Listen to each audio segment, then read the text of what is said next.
Short sentences, English 101. The good news about short sentences is that you can quickly become a better writer, and you don't have to know anything complicated. If you can count to 5, you can improve your writing dramatically. As I mentioned, writing is words, on a page, in order, in sentences, in paragraphs. Nothing more, nothing less. That is, as I said, Les Miserables, that's the Kelley Blue Book, that's the Declaration of Independence, that's the Bible, that's Shakespeare. Joy and misery, freedom and inspiration from just words in order on a page. Well then, what's the difference between bad writing and good writing? We said that good writing was correct, clear, and precise, as well as powerful and persuasive. It should catch your mind and eye and heart. Then, why isn't all writing good writing? Why is one book as boring as drying paint, or something you just can't get into, even if you're trying? Well, it could be that you're tired, or you're too tired to disagree, or that you just don't care. And maybe the writing somehow feels slow and dry. But you want to connect.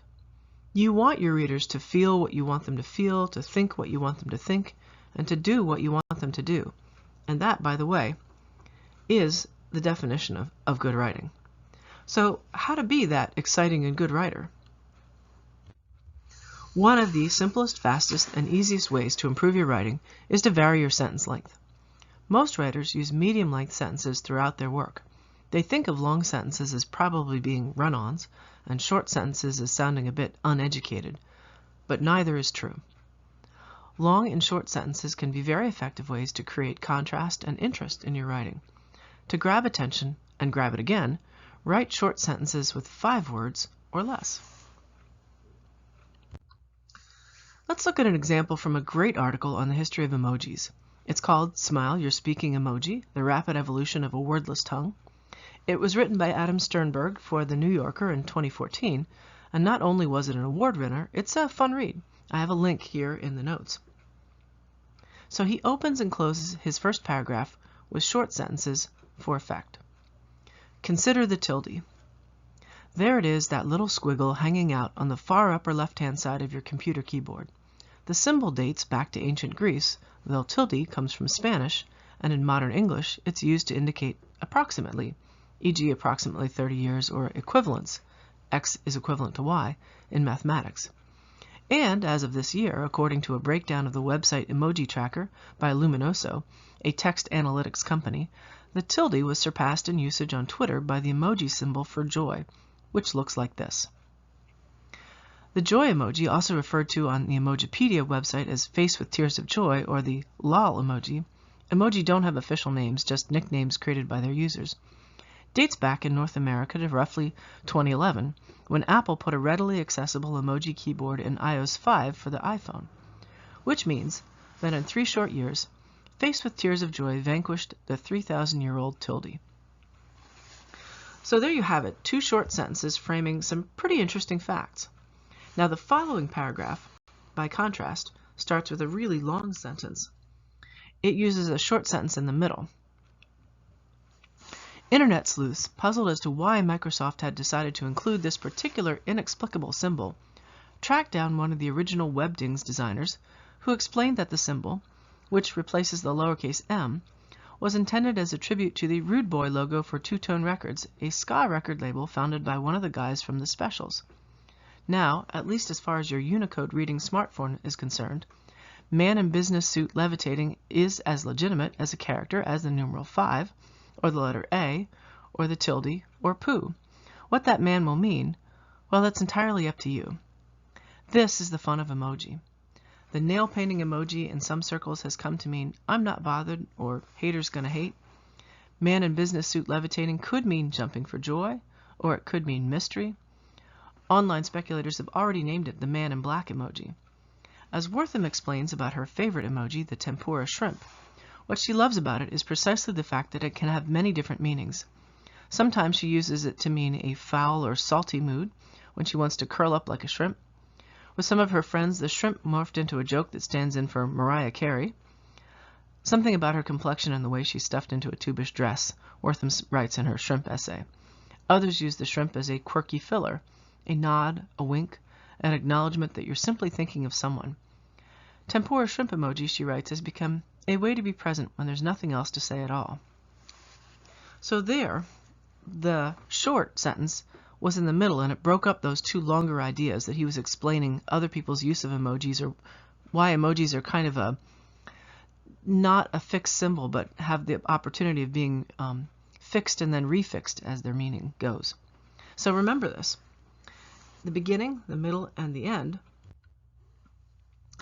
are good places for short sentences. They're there to make your meaning pop out. They can be like a punch, or they can function like a hinge, turning the reader from one idea to another idea. Let's look at an example from a short biography of Tom Landry. Tom Landry was born on September 11, 1924 in Mission, Texas. From 1950 to 1955, he played pro football for the New York Giants. In 1960, he was appointed head coach of the Dallas Cowboys. As coach, he led the Cowboys to 20 winning seasons in a row, multiple championship games, and Super Bowls. In the 1990s, Landry made it into the Pro Football Hall of Fame. He died on February 12, 2000, in Dallas, Texas. Now, this short summary feels a little dull. Each sentence is about the same length as the next one. Let's see if we can make additions and improvements by adding interesting details and varying the sentence length. Here goes. Tom Landry had a 50-year career in football. Born on September 11, 1924 in Mission, Texas, Landry played throughout high school and had a 12-0 game record in his senior year. After a distinguished stint in the Air Force and after graduating with honors from college, he played pro football for the New York Giants from 1950 to 1955. Then Landry found his true calling as a coach. In 1960, he was appointed head coach of the Dallas Cowboys. As a coach, he led the Cowboys to 20 winning seasons in a row, multiple championship games and Super Bowls, and in the 1990s, Landry made it into the Pro Football Hall of Fame. Landry died on February 12, 2000 in Dallas, Texas. Landry was a stellar coach. He said it best himself. Really, coaching is simplicity. It's getting the players to play better than they think that they can. So, we've added 3 short sentences to frame the essential details of Landry's life, and we've given him 1 short sentence to say himself, and the whole thing has a better read and a better flow and is more interesting. Okay, let's take a look at Mars and water, and the internet had an awful lot of fun with this moment. Water on Mars. All right, let's look at a journalist reporting on science. And you can imagine that there are going to be some difficulties just because it's a specialized topic and it's a little difficult to make it simple and clear. So here goes. New finding from NASA's Mars Reconnaissance Orbiter provide the strongest evidence yet that liquid water flows intermittently on present-day Mars.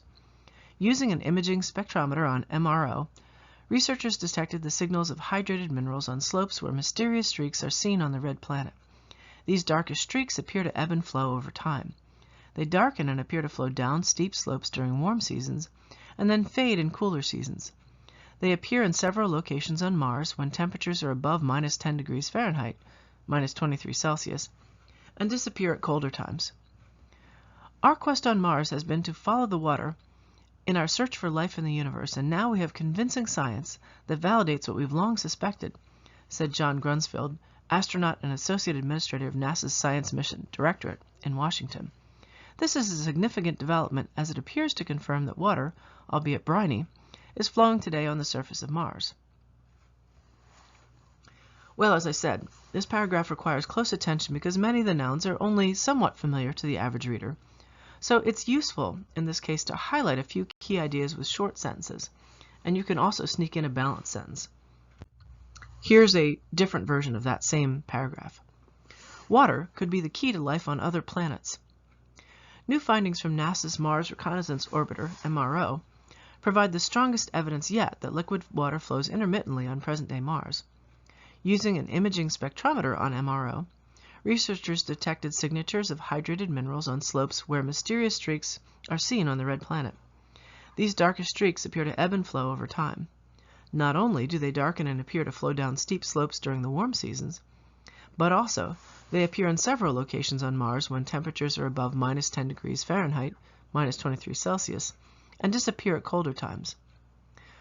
Our quest on Mars has been to follow the water in our search for life in the universe, and now we have convincing science that validates what we've long suspected, said John Grunsfeld, astronaut and Associate Administrator of NASA's Science Mission Directorate in Washington.